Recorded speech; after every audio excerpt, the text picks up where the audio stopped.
16-годишниот Абдул Кајум Насери од Авганистан е само еден од многуте бегалци чии што сон за подобар живот во Западна Европа заврши во Северна Македонија. Во март година ова младо момче го загуби својот живот од струен удар при обид да се качи на товарен воз.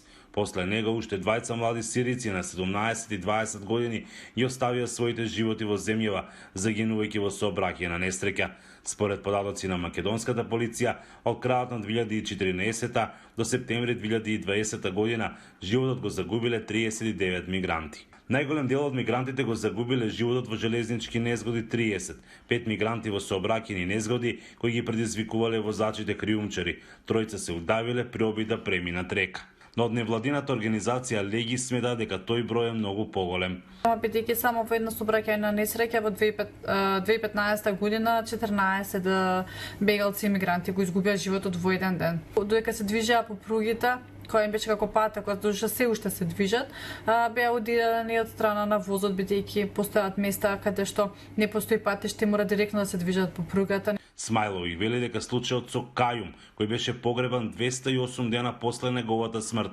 односно во октомври годинава, поради бројните правни лавиринти, никогаш повеќе не треба да се повтори. Во меѓувреме неговото тело било чувано во фрижидер, се до доаѓањето на членот семејството за идентификација, а парите за погреб биле собрани преку донации.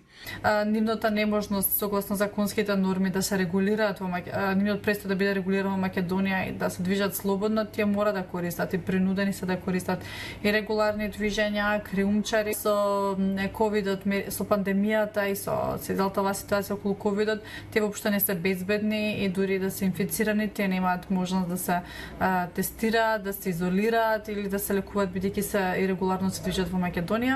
И покрај опасноста со која се соочуваат, немал е бројот на оние кои се обидуваат се уште да стигнат до крајната дестинација.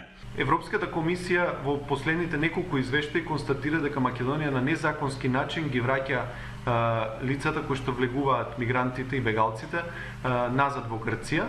Прашањето кое што ќе се постави при отворањето на поглавието 24 ќе подразбира анализа на целокупното управување со миграциите, односно дали секоја постапка која што ја презема државата е во согласност со политиките и процедурите на Европската унија.